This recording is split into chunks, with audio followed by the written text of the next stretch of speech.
Hello നമസ്കാരം, ഞാൻ സുധോഷ്. നമ്മുടെ യൂട്യൂബ് ചാനലിൻ്റെ പ്രിയ പ്രേക്ഷകർക്ക് സ്വാഗതം. ഇന്ന് നമ്മൾ നോക്കുന്നത് വിയറ്റ്നാം മോഡൽ കുരുമുളക് കൃഷി എന്താണെന്നാണ്. ഈ വിയറ്റ്നാം മോഡൽ കുരുമുളക് കൃഷി എന്ന് പറയുമ്പോൾ നമ്മുടെ മനസ്സിലേക്ക് ആദ്യം ഓടിയെത്തുക ഒരുപാട് വാർക്ക പോസ്റ്റുകൾ ഉയർന്നു നിൽക്കുന്ന നിറയെ കുരുമുളക് കൃഷി നിൽക്കുന്നു. അതല്ല പച്ചയായ സത്യം. അവിടെ പോയി നേരിട്ട് കണ്ട ഒരു ആളുടെ അറിവ് നമ്മളിന്ന് പങ്കുവയ്ക്കുകയാണ്. ഒരിക്കലും വിയറ്റ്നാം മോഡൽ കുരുമുളക് കൃഷി എന്ന് പറഞ്ഞാൽ വാർക്ക പോസ്റ്റിലുള്ള കുരുമുളക് കൃഷി അല്ല. പിന്നെ എന്താണ്, എങ്ങനെയാണ് ചെയ്യുന്നത് എന്നുള്ളൊരു വിശദമായ വീഡിയോ ആണ് നമ്മളിന്ന് ചെയ്യുന്നത്. അപ്പോൾ നമുക്ക് വീഡിയോയിലേക്ക് പോകാം. നമ്മളിന്ന് പരിചയപ്പെടുന്നത് രാജചേട്ടനെയാണ്. രാജേട്ടൻ്റെ സ്ഥലം കോതമംഗലത്താണ്. ബേസിക്കലി കോതമംഗലമാണോ രാജേട്ടാ? അല്ല, മൂവാറ്റുപുഴയാണ് അദ്ദേഹം. അപ്പോൾ ഇവിടെ കോതമംഗലത്ത് ഈ ഓഫീസ് കാര്യങ്ങളൊക്കെ ഇത് നമുക്ക് ഒരു കമ്പനി ഉണ്ട്, back to farm private limited എന്ന് പറഞ്ഞിട്ട്. നമ്മൾ ഡ്രിപ്പ് ഇറിഗേഷൻ, അതുപോലെ തന്നെ ലാൻഡ്സ്കേപ്പിംഗ് ഇറിഗേഷൻ, ഗ്രീൻ ഹൗസുകൾ, ഡ്രയറുകൾ, അങ്ങനത്തെ അഗ്രിടെക്കുമായിട്ട് ബന്ധപ്പെട്ട പരിപാടികൾ ചെയ്യുന്ന നമ്മളിന്ന് ഈ രാജു ചേട്ടനെ പരിചയപ്പെടാൻ കാരണം ഞാൻ ഇദ്ദേഹത്തിൻ്റെ ഒരു പോസ്റ്റ് FBയിൽ ശ്രദ്ധിക്കാനിടയായി. അദ്ദേഹം വിയറ്റ്നാമിൽ വിസിറ്റ് ചെയ്ത സമയത്ത് വെറുതെ ഒരു കുരുമുളക് തോട്ടത്തിൻ്റെ വീഡിയോ ഇട്ടിരിക്കുന്നു. അപ്പോൾ അതിലെ ചില പ്രത്യേകതകൾ കണ്ടാണ് ഞാൻ ഇദ്ദേഹത്തെ കോൺടാക്ട് ചെയ്യുന്നത്. അന്ന് ഞങ്ങൾ പരിചയപ്പെട്ടതാണ്. അതിനുശേഷം അദ്ദേഹം എനിക്ക് ക്യാമറയ്ക്ക് മുഖം തരാവുന്നൊരു സമയം തന്നിരുന്നു. അപ്പോൾ എന്തിനാണ് ചേട്ടായി വിയറ്റ്നാമിലേക്ക് പോയത്? വിയറ്റ്നാം ശരിക്കും ഞാൻ വിയറ്റ്നാമിലോട്ട് പണ്ട് മുതലേ നമ്മളും ഇറിഗേഷൻ്റെ വർക്കുകൾ ചെയ്യണതാണ്. അപ്പോൾ വിയറ്റ്നാം മോഡൽ എന്ന് പറഞ്ഞ കുരുമുളകിന് പലതിനും ഞാനും ഡ്രിപ്പ് ഇറിഗേഷനും, മോളിയുടെ മിസ്റ്റ്, ഫോഗർ, കൂടി മഞ്ഞ് കുറച്ച് നിൽക്കുന്ന ഒരു മൈക്രോ ക്ലൈമറ്റ് ക്രിയേഷൻ, ഇതെല്ലാം ഞാനും ചെയ്ത് കൊടുത്തിട്ടുണ്ട്. താഴെ വീട്ട് മാറ്റിയിട്ട് കൊടുത്തിട്ടുണ്ട്. ഇതൊക്കെ പല പല പ്രൊജക്റ്റുകളായിട്ട് ചെയ്തു. നമ്മുടെ ഇൻസ്റ്റയിൽ പരിപാടികളൊക്കെ അങ്ങനത്തെ കാര്യങ്ങൾ പറയാം, ഇട്ടുണ്ട് ഞാൻ ഓൾറെഡി. പക്ഷേ ഈ വിയറ്റ്നാം മോഡൽ നമ്മൾ കേട്ടേക്കണല്ലാതെ പിന്നെ ഞാൻ പലപ്പോഴും വിയറ്റ്നാമിനെ പറ്റി കേട്ടപ്പോൾ ഏറ്റവും കൂടുതൽ കുരുമുളക് കൃഷി ഏറ്റവും ലോകത്തിലെ ഓൾമോസ്റ്റ് 50% കുരുമുളക് ഉണ്ടാക്കുന്ന ഒരു രാജ്യമാണ് വിയറ്റ്നാം. അപ്പോൾ എൻ്റെ മനസ്സിലും ഇത് നമ്മളങ്ങ് ചെല്ലുമ്പോൾ പോസ്റ്റിൽ ഇങ്ങനെ കുരുമുളക് ഇങ്ങനെ ഉണ്ടായി നിൽക്കുന്നു, ഇങ്ങനത്തെ ഒരു പിക്ചറാണ് വിയറ്റ്നാം പറ്റി നമുക്കും ഉണ്ടാക്കുന്നത്. കാരണം ഇന്ത്യയാണ് കുരുമുളകിന്റെ ഇതിൽ കേരളത്തിൽ നിന്നാണ് കുരുമുളക് സ്റ്റാർട്ട് ചെയ്തതെന്ന് അറിയപ്പെടുന്നത് 2000 വർഷങ്ങൾക്ക് മുമ്പ്. അപ്പൊ എന്നിട്ട് വരെ ഇങ്ങനെ ഒരു രാജ്യം, ഒരു കുഞ്ഞു രാജ്യം ഇത്ര സ്പീഡിൽ ഈ ഒരു ലെവലിലോട്ട് എത്തിയപ്പോൾ ഞാൻ അങ്ങനെ ഒരു ഹൈടെക് ഫാമിങ്ങിന്റെ റിസൾട്ട് ആയിട്ടായിരിക്കാം ചിലപ്പോൾ ഇത് വന്നത് എന്നുള്ളൊരു ചിന്തയാണ്. നോർമലി ഞാൻ ആ ഫീൽഡിലാണ് ഉള്ളത്. മനസ്സിലായി. അപ്പൊ അതായിരുന്നു എൻ്റെ ഒരു ചിന്ത. അപ്പൊ അങ്ങനെ വിയറ്റ്നാമിലോട്ട് പോകാൻ വേണ്ടി ഗവൺമെന്റിന്റെ ഒരു ഡെലിഗേഷൻ, അഗ്രി ഡെലിഗേഷന്റെ ഭാഗമായിട്ട് പോകാൻ സാധിച്ചു. അതിനുശേഷം അപ്പൊ അങ്ങനെ അകലേന്ന് ഇങ്ങനെ പ്ലാന്റേഷൻസ് പലതും കാണുകയും പരിപാടികൾ. അപ്പോൾ ഈ പറഞ്ഞ പോലെയൊക്കെ തന്നെയാണ് നിൽക്കവും കാര്യങ്ങളൊക്കെ ചെയ്യുന്നത്. കവർ ചെയ്ത് പോസ്റ്റ് പോലെയൊക്കെ തന്നെ നിൽക്കും. പക്ഷെ ക്ലോസ് ആയിട്ട് പോയി മാച്ച് ചെയ്യണം. കാരണം അവരുടെ ഒരു complete sponsored, government sponsored ഡെലിഗേഷനാണ്.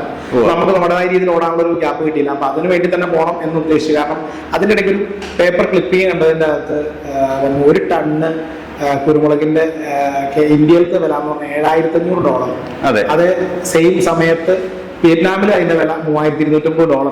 Almost പകുതി താഴെ. അതെന്തുകൊണ്ടാണ്? അത് പ്രൊഡക്റ്റിന്റെ ക്വാളിറ്റിയുടെ ഡിഫറൻസ് ആണോ, വേറെ എന്തെങ്കിലും കാര്യമാണോ ഒന്നും അറിയണമെന്ന് പിന്നെ ഒരു ആഗ്രഹം തോന്നി. അതിന്റെ ഭാഗമായിട്ട് ഒന്നോടെ നമ്മൾ കിട്ടിയ കോൺടാക്ട്സ്, അത്ര അധികം കോൺടാക്ട്സ് എന്ന് ചോദിച്ചില്ല, എന്നാലും എന്ത് കാര്യത്തിലും പോയേക്കാം. അപ്പോൾ എൻ്റെ ഫ്രണ്ടും ഉണ്ടായിരുന്നു. അപ്പോൾ പുള്ളിയുടെ ആവശ്യങ്ങളെല്ലാം കൂടെ കൂട്ടി കപ്പിൾ ചെയ്ത് നമ്മളങ്ങ് പോയേക്കാമെന്ന് വിചാരിച്ച് അങ്ങനെ അങ്ങ് പോയി.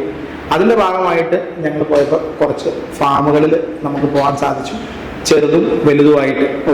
ഭാഷ ഒരു വലിയ പ്രശ്നമാണ് അവിടെ കമ്മ്യൂണിക്കേറ്റ് ചെയ്യാൻ. എന്നാലും എന്തെങ്കിലുമൊക്കെ ആയിട്ട് നമ്മൾ കാര്യങ്ങൾ കണ്ടു കഴിയുമ്പോൾ നമുക്ക് കാര്യങ്ങൾ മനസ്സിലാവുമല്ലോ. അപ്പോൾ അങ്ങനെ ഈ അകലേന്ന് കണ്ട സാധനത്തിനെ അടുത്ത് കണ്ടപ്പോഴാണ് എനിക്ക് മനസ്സിലായത് ഇതൊന്നും പോസ്റ്റല്ല, വാർക്ക പോസ്റ്റല്ല. പക്ഷെ നമ്മുടെ കേരളത്തിലെ ഒരു പിക്ചർ, അതായത് ഇന്ത്യയിലുള്ളൊരു പിക്ചർ, വിയറ്റ്നാം മോഡൽ കുരുമുളക് കൃഷി എന്ന് പറഞ്ഞാൽ വാർക്ക പോസ്റ്റിൽ മാത്രമാണ്. ഇത് ഞാൻ അവിടെ കണ്ട ഫാമുകളെല്ലാം പലയിടത്തും നമ്മൾ വലിയ ഫാമിൽ 150 ഏക്കർ വരെയുള്ള ഫാമുകൾ കണ്ടാൽ അവിടെയൊക്കെ ചില ഭാഗങ്ങളിൽ വാർക്കയിലൊക്കെ അവരും പരീക്ഷയായിട്ടൊക്കെ അതിനകത്ത് കാണുന്നുണ്ട്. പക്ഷേ ഈ നമ്മുടെ കമ്മ്യൂണിക്കേഷൻ ഭയങ്കര പ്രോബ്ലമാണ്. പക്ഷെ അവരുടെ കമ്മ്യൂണിക്കേഷനുമായിട്ട് എനിക്ക് മനസ്സിലായ കാര്യം, അവരൊന്നും അതിൽ കണ്ടിന്യൂസ് ആയിട്ട് പ്രൊഡക്ഷൻ നടക്കണം. മെയിൻ അവരുടെ അത്രയും ആ പ്രൊഡക്ഷൻ നടക്കുന്നത് എല്ലാം തന്നെ മരങ്ങളിലാണ്. അല്ല, വേറൊരു കാര്യമുണ്ട് സാർ. നമ്മൾ ആദ്യം സൂചിപ്പിച്ച് ഈ $7,000-3,000 അവർക്ക് ഈ വേൾഡ് മാർക്കറ്റിന്റെ പകുതി വിലയ്ക്ക് അവരവിടെ സാധനം സെയിൽ ചെയ്യുമ്പോൾ ഈ വാർക്ക പോസ്റ്റ് ഉണ്ടാക്കിയതിന് ശേഷം ഏത് രീതിയിൽ മുതലാകും? ലോ കോസ്റ്റ് മെത്തേഡ് മാത്രം അവർക്ക് ചെയ്യാൻ സാധിക്കും.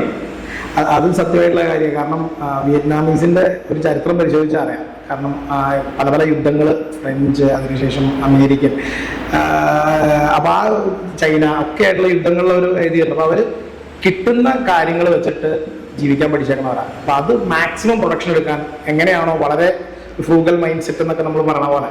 അപ്പൊ അതിന്റെ അകത്ത് ഇവൻ ബോംബിടുന്ന ബോംബിന്റെ ഇരുമ്പെടുത്തിട്ടാണ് ഒരു വേറെ പല ആയുധങ്ങൾ ഉണ്ടായിക്കൊണ്ടിരുന്നതാണ്. അപ്പൊ അവിടെ ഞാൻ കണ്ടത് ഈവൻ അത് ഇറിഗേഷൻ ആയിക്കോട്ടെ, അവർ ഗ്രോയുടെ മെത്തേഡ് ആയിക്കോട്ടെ, മനുവറിന്റെ മെത്തേഡ് ആയിക്കോട്ടെ, എന്താണെങ്കിലും അവര് വളരെ സിമ്പിൾ ആയിട്ടുള്ള മെത്തേഡ്സ് ആണ് അവർ ഫോളോ ചെയ്യുന്നത്. നമുക്ക് കാണുമ്പോൾ ഭയങ്കര സിമ്പിളും എന്നാൽ എഫക്റ്റീവ് ആയിട്ടുള്ള മെത്തേഡ്സ്. ഈവൻ വളത്തിന് ഞാൻ കണ്ടു.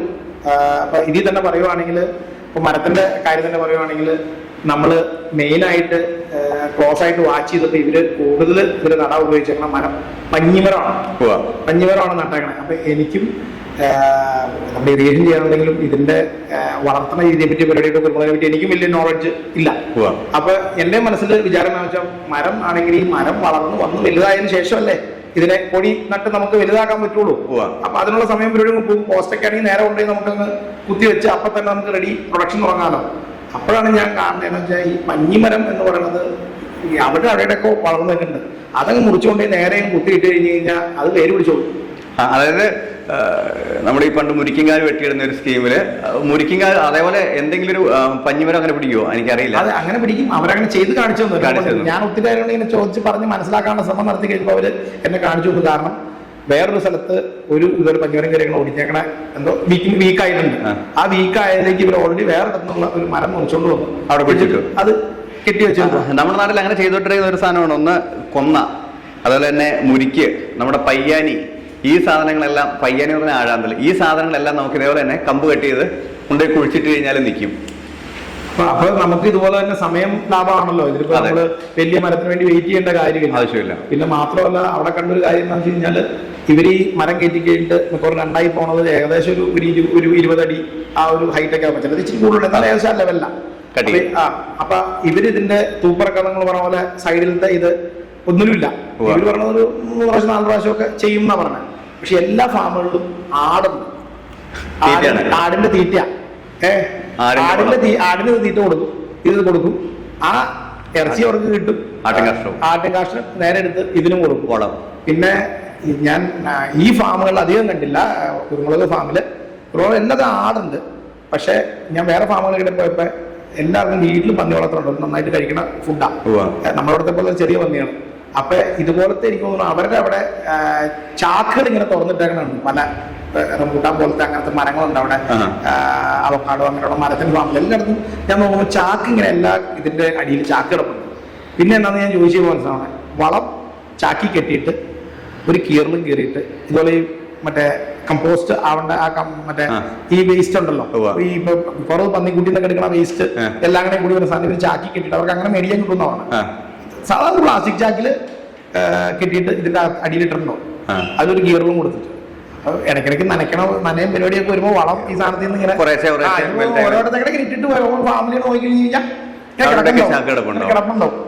അപ്പൊ അങ്ങനത്തെ.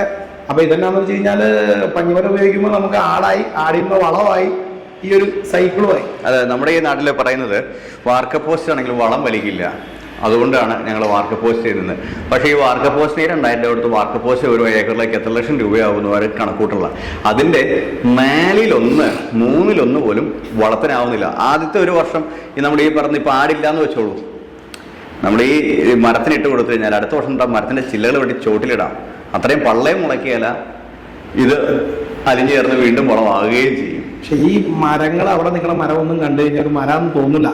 കാരണം വെച്ചാൽ ഇതിന്റെ വളർച്ച എന്ന് പറഞ്ഞാൽ എന്തെങ്കിലും വേണ്ട, ഇലയും പരിപാടിയൊക്കെ പുറത്തേക്കുള്ള അതൊന്നുമില്ല. അതൊക്കെ അവർ വെട്ടി അത് ശരിക്കും പറഞ്ഞാൽ നമുക്ക് കണ്ട നിർജീവ കാലാന്ന് തന്നെ.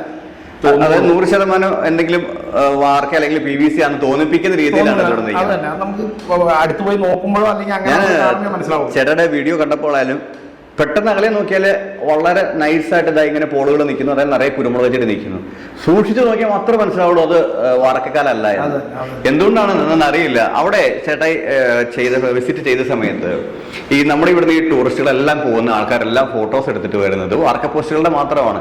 എന്തുകൊണ്ടാണ് അങ്ങനെ സംഭവിക്കുക എന്നുള്ള എന്തെങ്കിലും ഒരു എനിക്ക് വാർക്ക പോസ്റ്റുകളൊക്കെ വളരെ കുറവാ അവിടെ ഉള്ളൂ. ഈ വാർക്ക പോസ്റ്റ് പക്ഷെ ചില സമയത്ത് ഉണ്ടാവാം ചിലടത്ത്. മാത്രമല്ല അവർ കുരുടീസ് വെച്ചിട്ടും ചെറിയ നമ്മുടെ ഒരു ഹോളത്തേമിന്റെ ഒക്കെ ചെറിയ ബ്രിക്ക് ഉണ്ട് അവിടെ, നമ്മുടെ ഇഷ്ടിയുടെ സൈസുള്ള ചെറിയ ബ്രിക്ക് വെച്ച് അതൊക്കെ ചിലടത്ത് ചെയ്തേക്കണം കാണാം. അതൊക്കെ അവരും നമ്മുടെ നാട്ടിലെ പോലെ തന്നെ പരീക്ഷണ സമയങ്ങൾ ഒന്നും കൊമേഴ്ഷ്യൽ അല്ല. കാരണം ലാർജ് സ്കെയിൽ നിൽക്കുന്ന പ്ലാന്റേഷൻ ഇങ്ങനത്തെ മരങ്ങൾ വെച്ചിട്ടുണ്ട്. ഇതും അല്ലാതെ പഞ്ഞല്ലാതെ വേറൊരു മരം കുറെ കണ്ടു ഞാൻ. പക്ഷെ കൂടുതലും പഞ്ഞിമരം തന്നെയാണ് അവർ ഉപയോഗിക്കുന്നത്. അപ്പൊ അവർക്ക് അതാണ്. കാരണം അവിടെ എനിക്ക് മനസ്സിലായ ഒരു കാര്യം വളരെ കോമ്പറ്റീറ്റീവ് ആണ്. അതായത് വൻ മാർജിൻ ഇവർക്ക് ലഭിക്കുന്ന ഒരു പരിപാടിയല്ല ഇത്. അപ്പൊ ആ വൻ കോമ്പറ്റീഷൻ വരുന്ന ഒരു സമയത്ത് ഏറ്റവും ബെസ്റ്റ് ആയിട്ടുള്ള പരിപാടികൾ ചെയ്ത്, അല്ലെങ്കിൽ ഏറ്റവും കോസ്റ്റ് എഫക്റ്റീവ് ആയിട്ടുള്ള പരിപാടികൾ ചെയ്താൽ മാത്രമാണല്ലോ പിടിച്ചു നിൽക്കാൻ പറ്റുള്ളൂ. അപ്പൊ അത് അതിൽ നിന്നായിരിക്കും അതാണ് കാണുന്നത് അതിനകത്ത്. പിന്നെ മറ്റേതാണെങ്കിൽ ഒരു ടീമിന്റെ അടുത്ത് ഞാൻ സംസാരിച്ചപ്പോൾ പറഞ്ഞത് കെട്ടി കൊടുക്കേണ്ട കാര്യമൊക്കെ പറഞ്ഞു. നമ്മൾ മറ്റേ കോൺക്രീറ്റിൽ കയറുന്ന കെട്ടണ പരിപാടികളും കാര്യങ്ങളും ഉണ്ടാവുമായിരിക്കും. അപ്പൊ അതിന്റെ കാര്യങ്ങൾ പറഞ്ഞു. പിന്നെ എനിക്ക് തോന്നുന്നു ആ ഒരു ബന്ധപ്പെട്ട കാര്യം എന്ത് കാണിച്ചാലും അത് അവര് ആരും ഫോളോ ചെയ്യുന്നില്ല. ഇതിനകത്ത് ഇതേപോലെ തന്നെ ഡെമോ ഫാമുകളുണ്ട് എന്ന് പറഞ്ഞു. എനിക്ക് ആ ഒരു ഫാം കാണാൻ പറ്റിയില്ല.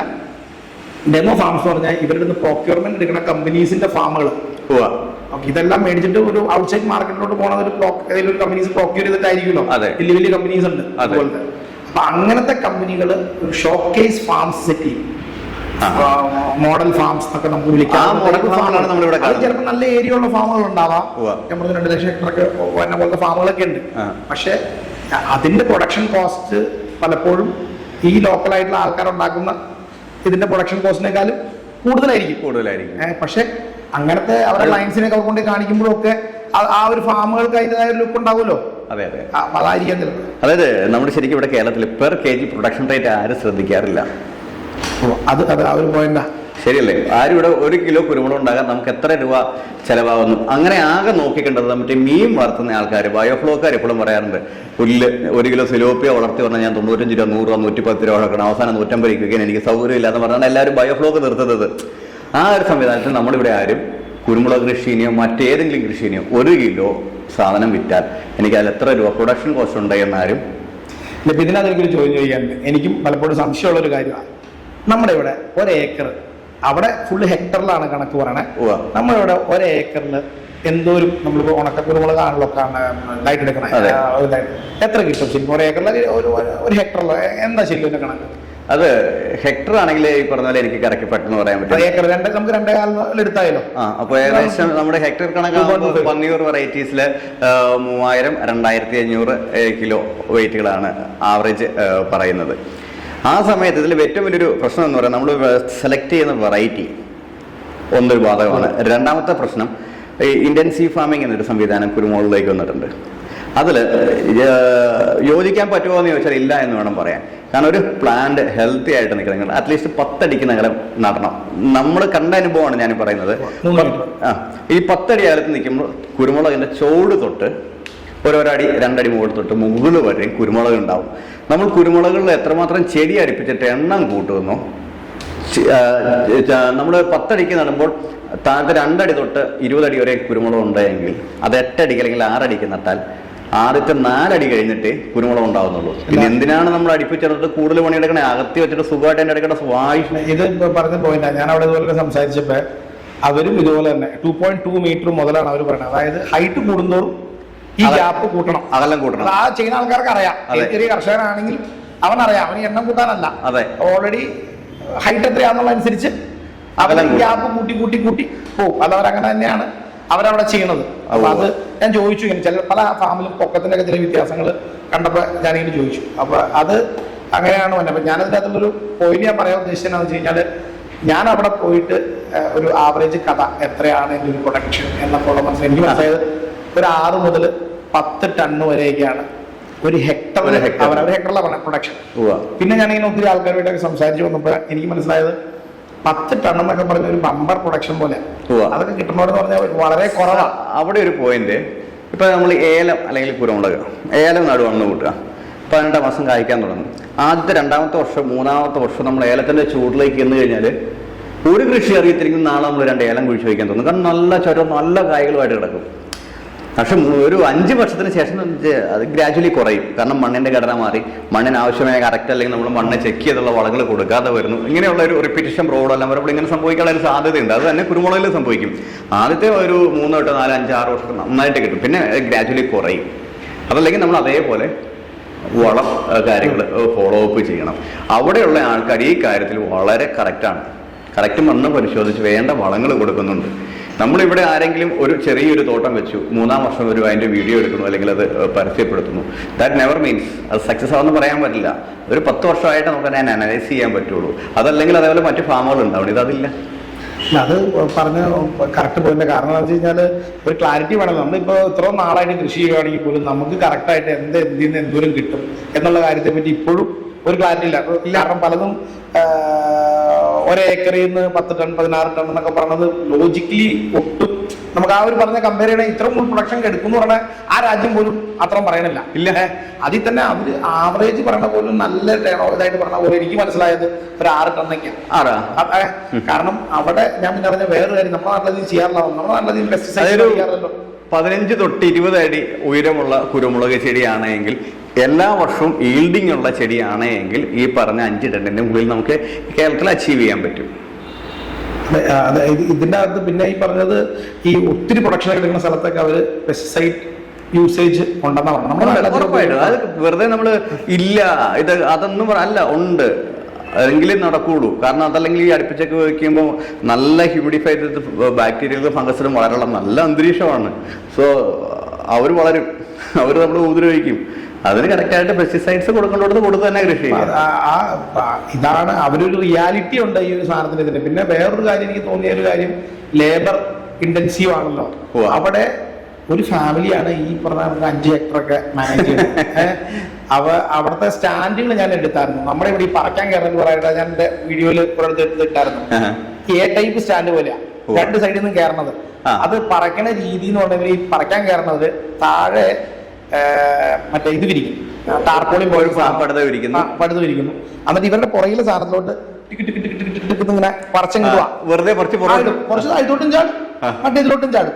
അത്ര സ്പീഡിലാണ് ഇവർ ഇത് ചെയ്യുന്നത്. ആ സീസൺ ആകുമ്പോ ഇപ്പൊ നമ്മുടെ ഇന്ത്യക്കാരെ പോലെ അവരുടെ നാട്ടിൽ ഇവിടെ പണിയാൻ വന്ന ആൾക്കാർ ചിലപ്പോ തിരിച്ചു വരുമായിരിക്കും ആ ഒരു സീസണിലോട്ട് മാത്രമേ.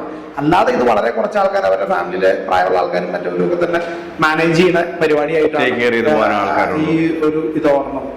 അവിടെ ഈ ഡ്രിപ്പ് ഇറിഗേഷൻ ശ്രദ്ധയിൽപ്പെട്ടിരുന്നു. ഐ മീൻ ഈ നമ്മുടെ കുരുമുളക് തോട്ടത്തിന്റെ മുകളിൽ കൂടി മറ്റേ ഗ്രീൻ ഷീറ്റ് വലിച്ച് കെട്ടി ഫോഗിങ് കൊടുക്കുക, ആ പരിപാടിയോടെ ഉണ്ടോ? ഞാൻ ഒരിടത്ത് കണ്ടില്ല. വീഡിയോസിൽ ഞാനിങ്ങനെ സ്പ്രിംഗ്ലർ കറങ്ങുന്ന വീഡിയോസ് കണ്ടിട്ടുണ്ട്. അത് കണ്ടിട്ടാണല്ലോ ചേട്ടൻ പോയത്. പക്ഷെ അത് ഞാൻ അവിടെ കണ്ടില്ല. പിന്നെ ഞാൻ ഒരു ഫാമിൽ പോയായിരുന്നു. പുള്ളി കുറച്ച് മറ്റേ ഇക്കോളജിക്കലി സെൻസിറ്റീവ് എന്ന് പറയുന്നത് ഒരു നമ്മുടെ ഇവിടുത്തെ പ്രകൃതി കൃഷി എന്നൊക്കെ പറയാവുന്ന ഏകദേശം ആ ഒരു മോഡൽ കൃഷി ചെയ്യുന്ന ഒരു മനുഷ്യനാണ്. അപ്പൊ പുള്ളി പറഞ്ഞ ഇതിൽ നിന്ന് എനിക്ക് മനസ്സിലായ കാര്യം, പുള്ളിയുടെ തോട്ടത്തില് അടിയിൽ ഇത്രയും പൊക്കത്തിന് പുല്ല് കയറിയേക്കുക.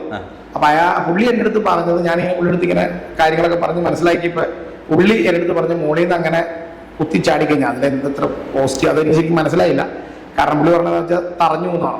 മണ്ണ് തറഞ്ഞു, വെള്ളം ഉറപ്പായിട്ടും അങ്ങനെ വീണ പുള്ളി തറഞ്ഞു. അതുകൊണ്ട് പുള്ളി പുള്ളി അങ്ങനെ മുകളിൽ നിന്ന് വീഴ്ത്തണില്ല, വെള്ളത്തിന് വേണ്ടിയില്ല. പക്ഷെ പുള്ളി പറഞ്ഞത് പുള്ളിയുടെ അടുത്ത് എല്ലാ പരീക്ഷണങ്ങളും ഒരുവിധമൊക്കെ ഞാൻ കണ്ടായിരുന്നു. അപ്പൊ പുള്ളി പറഞ്ഞത് ചെയ്ത് കഴിഞ്ഞാൽ ഈ തറയുന്ന പ്രശ്നം നമുക്ക് ഒഴിവാക്കാം, മഞ്ഞ് പോലെ. അല്ല, നേരെ വെള്ളം ചെയ്തു. എന്നാ വെച്ച് കഴിഞ്ഞാൽ ഈ ഫോഗിങ് അല്ലെങ്കിൽ മിസ്റ്റ് എന്നൊക്കെ പറയുന്ന സാധനങ്ങൾ എന്നാന്ന് വെച്ച് കഴിഞ്ഞാൽ അതിന്റെ ഡ്രോപ്ലെറ്റ് സൈസിലുള്ള ഡിഫറൻസിലാണ് നമ്മൾ അതിന്റെ ഫോഗർ അല്ലെങ്കിൽ മിസ്റ്റർ എന്ന് പറയുന്നത്.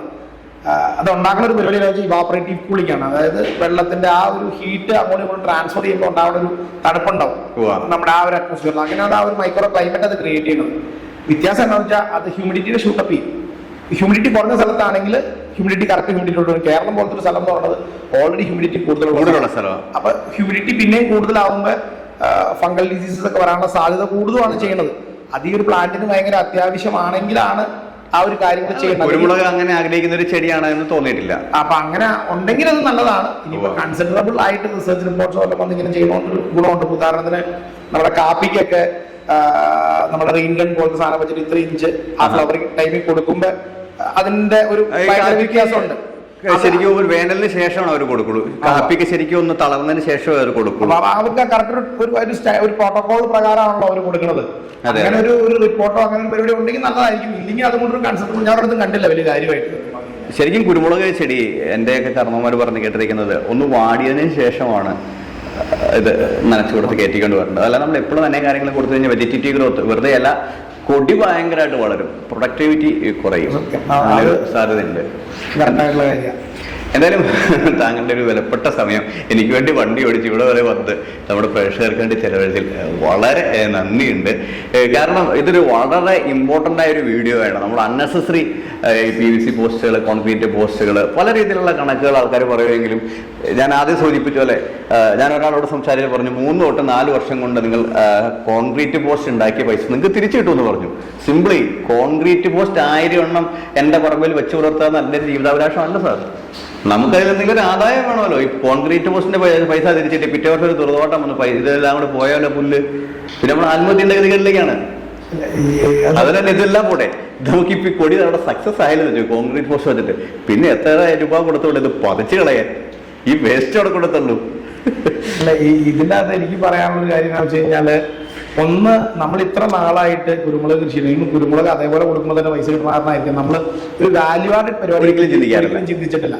നമ്മൾ അവിടെ ചെന്ന് ആൾക്കാരെ കാണുമ്പോൾ അവർ ആദ്യം നമ്മളടുത്ത് ഞാൻ പറഞ്ഞവരടുത്ത് പലരിടത്തും കേരളമാണ് കൊടി ഇത് സ്റ്റാർട്ട് ചെയ്തെന്നൊക്കെ പറഞ്ഞ സംബന്ധം വെച്ചപ്പോൾ അവർ ആദ്യം എടുത്ത് ചോദിച്ച പരിപാടി നിങ്ങൾ എന്തൊക്കെ വാല്യൂ ആഡ് പ്രൊഡക്ട്സ് ഉണ്ടാക്കാൻ. കാരണം വെച്ചാൽ അവർ ആ ഒരു സ്റ്റേജിലെത്തി, ഈ വാല്യൂഡേഷൻ വന്നാലാണ് അവർക്ക് ഗുണമുള്ളൂ. ആ ഒരു സ്റ്റേജിൽ അവർ എത്തിക്കണം. അത്രയും കോമ്പറ്റീഷനാണ്. അപ്പൊ അങ്ങനെ ചോദിക്കുമ്പോൾ നമ്മുടെ അടുത്തൊരു ഉത്തരവില്ല. ഞാൻ അവിടെ പല കമ്പനികൾ 1-2 ഉള്ളൂ. ഞാൻ അവിടെ അവർ പല വാല്യൂ ആഡ് പ്രൊഡക്ട്സ് ഉണ്ടാക്കണുണ്ട്. ഉദാഹരണത്തിന് മൗത്ത് വാഷ്, ആ വേരിൽ നിന്നുള്ള കുറച്ച് സാധനങ്ങൾ, നമ്മൾ ആ കൊടി വീടുമ്പോഴുള്ള ഇതില്ലേ കോഫി പൗഡേഴ്സ്, പല കളറ്, വൈറ്റ് അല്ലെങ്കിൽ പല ടൈപ്പ് പെപ്പേഴ്സ്, പിങ്ക് പെപ്പർ എന്നൊക്കെ പറയും, പല ടൈപ്പ് പെപ്പറിന്റെ വെറൈറ്റീസ്. പിന്നെ വേറൊരു അടിപൊളി സാധനം കണ്ടു, അത് നമുക്ക് വേറെ ഡിസ്കസ് ചെയ്യാം. അങ്ങനെ അവർ പലപ്പോഴും അതിനകത്ത് ഒത്തിരി റിസർച്ച് പരിപാടികൾ നടത്താൻ എന്തെങ്കിലുമൊക്കെ ചെയ്യാനുള്ള ശ്രമങ്ങൾ നടത്തുന്നുണ്ട്. നമ്മളിവിടെ കിട്ടുന്നതുകൊണ്ട് സംതൃപ്തരാണ്. പിന്നെ നമ്മളിവിടെ കിട്ടുന്നതുകൊണ്ട് സംതൃപ്തരാണ്. അത് തന്നെ. പിന്നെ അതിനകത്ത് വേറെ കാര്യം, ഇപ്പൊ പറഞ്ഞ ആ ഒരു വീഡിയോനെ പറ്റി എനിക്ക് മനസ്സിലായി. ഞാൻ ചേട്ടൻ്റെ ഫാം അതിന് മുമ്പ് പോയി കണ്ടേക്കണതാണ്. ഇതെന്നാന്ന് വെച്ച് കഴിഞ്ഞാല് പലപ്പോഴും ഒരു ഇൻട്രസ്റ്റ് ആൾക്കാർക്ക് ക്രിയേറ്റ് ആവണം ഇങ്ങനത്തെ ഓരോ കാര്യങ്ങൾ. ആരിലൊരാൾ ഫണ്ട് ഇറക്കി ഒരു പരിപാടി ചെയ്ത് നോക്കി ആരെങ്കിലും ചെയ്താൽ മാത്രമാണല്ലോ ഇത് ഗുണമാണോ ദോഷമാണോ എന്ന് അറിയാൻ പറ്റുള്ളൂ. അപ്പൊ നമുക്ക് സത്യം പറഞ്ഞാൽ അങ്ങനത്തെ ഒരു ലേണിംഗ് ഒക്കെ ഇങ്ങനെ ആരെങ്കിലും ചെയ്യുമ്പോൾ തന്നെ വന്നെ അപ്പോഴേക്കും ഇതിനോട് ഒരു വർദ്ധിച്ച ഇൻട്രസ്റ്റ് വരും ആൾക്കാർ. അപ്പൊ ഇതിന്റെ ഒരു മെയിൻ ഫാക്ടർ കണ്ടെത്തും. ഇതെല്ലാം വന്നു, അത് ഏതാണ് ആ കറക്റ്റ് കോസ്റ്റ് ഫാക്ടർ അഡ്ജസ്റ്റ് ചെയ്യേണ്ടത് തന്നെ. അത് ചിലപ്പോൾ കോസ്റ്റ് കാലാവാം, ചിലപ്പോൾ മോളിൽ നിന്ന് മിസ്റ്റ് ആവാം, ചിലപ്പോൾ വേറെ ആവാം. അതൊക്കെ അടുത്തൊരു ലെവലിലോട്ട് ഇൻഡസ്ട്രീനെ കൊണ്ടുപോകും, അല്ലെങ്കിൽ ഇത് കൊണ്ടുപോകും. എല്ലാം നല്ലതാ. അപ്പൊ അതിന്റെ ബെസ്റ്റ് അന്ധമായിട്ട് അനുകരിക്കാതെ നമ്മൾ അതിനകത്ത് കാര്യങ്ങൾ പഠിച്ച് നമ്മുടെ പ്രദേശത്തിന് അനുയോജിച്ചത് ചെയ്യാം. അപ്പൊ തമിഴ്നാട്ടില് ആദ്യം എല്ലാവരും പറഞ്ഞു നമ്മുടെ ഇവിടെ കേരളത്തില് ഏറ്റവും കൂടുതൽ തെങ്ങുള്ള നല്ല തേങ്ങ ഉണ്ടായിരുന്നു. ഇപ്പൊ എന്താണ് അവസ്ഥ? തമിഴ്നാട്ടിലേക്ക് എന്നാൽ കൊതിയാകും. അവരുടെ കൃഷി തോട്ടങ്ങളെ കണ്ടാൽ കൊതിയാകും. എന്നിട്ട് പറയും തമിഴന്മാര് മണ്ടന്മാരത് എവിടെ പൊള്ളാച്ചി പറയും പോയാൽ മറ്റേ അടിയൊക്കെ മറ്റേ ടർഫ് വിരിച്ചണക്കാണ് കറക്റ്റ്. എന്റെ പൊന്നുകടെ കൊതിയാകും പറമ്പിക്ക് അവിടുത്തെ സ്ഥലങ്ങൾ കണ്ടാൽ. നമ്മളിവിടെ തന്നെ മൂന്നൊന്നും കൃഷി ചെയ്യുന്നില്ല എന്നുള്ളൊരു അഭിപ്രായം. നമ്മൾ അവരെ നോക്കി ഇപ്പൊ ഈ ജാതിയൊക്കെ പൊള്ളാച്ചിലൊക്കെ ജാതി തോട്ടങ്ങളൊക്കെ കണ്ടാണല്ലോ. ഒരു തോട്ടമൊക്കെ കേരളത്തിൽ അങ്ങനെ എടുത്ത് പറയാൻ കിട്ടത്തില്ല. അവരത്ര സ്ഥലത്തിൻ്റെതായ ഒരു പ്രത്യേകതയുണ്ട്. അവിടെ വളരെ നിരന്ന സ്ഥലങ്ങളാണ്. അനുയോജ്യം എന്ന് പറയാൻ പറ്റില്ല, ചൂട് കൂടുതലാണ്. But thing is that. Okay. അപ്പോൾ എനിക്കും നന്ദി പറയാനുണ്ട്. കാരണം ഇങ്ങനത്തെ ഒരു കാര്യം എന്നെ ഇങ്ങോട്ട് വിളിച്ച് ചോദിക്കുകയും അതേപോലെ തന്നെ ഇങ്ങനെ പറഞ്ഞു കഴിഞ്ഞപ്പോൾ എല്ലാവർക്കും ഗുണം ഉണ്ടാവണമെന്ന് കരുതി ഞാൻ കണ്ടായിരുന്നു. ഞാൻ പ്രത്യേകിച്ച് ഈ കാര്യങ്ങളൊന്നും വലിയ കാര്യങ്ങൾ കണ്ടില്ല, പോയി കണ്ടോളൂ, ഒരു കുഴപ്പമില്ല. അതൊന്നും ആൾക്കാരെ അറിയിക്കണം. കാരണം പലരും പല രീതികളിലൂടെ മാറിക്കൊണ്ട്. അപ്പോൾ അത് എന്ത് കാണിച്ചാൽ ഈ ഒരു ഫീൽഡിൽ എല്ലാ അറിവുകളും എല്ലാവർക്കും പങ്കുവയ്ക്കാനും ഞാനിപ്പോൾ കണ്ട് ഒത്തിരി ഫോൺസ് ഒക്കെ വന്നത് വളരെ പേഷ്യൻ്റായിട്ട് എടുത്ത് സംസാരിച്ച് ആൾക്കാരെ ഗൈഡ് ചെയ്യുന്നുണ്ട്. അപ്പം അങ്ങനെ എല്ലാം ചെയ്യുന്ന സിതോഷിന് എല്ലാവരും ആശംസ. അതൊക്കെ ഇതിൻ്റെ ഒരു ഭാഗങ്ങളാണ് എന്ന് പറഞ്ഞില്ല. അതൊക്കെ എത്രയേ ഉള്ളൂ. എന്തായാലും ഇതിലെ സ്പൈസസ് ബോർഡ് പോലുള്ള ഏതെങ്കിലും ആധികാരികമായിട്ടുള്ള ഓഫീസ് വഴി ഇതിൻ്റെ കറക്റ്റ് പഠനങ്ങൾ നടത്തി ജനങ്ങളിലേക്ക് എത്തിക്കുകയാണെങ്കിൽ നന്നായിരുന്ന ഒരു അഭിപ്രായത്തോടെ നമുക്ക് വീഡിയോ വൈൻഡപ്പ് ചെയ്യാം അല്ലേ? ഓ, ഓക്കെ. Thank you.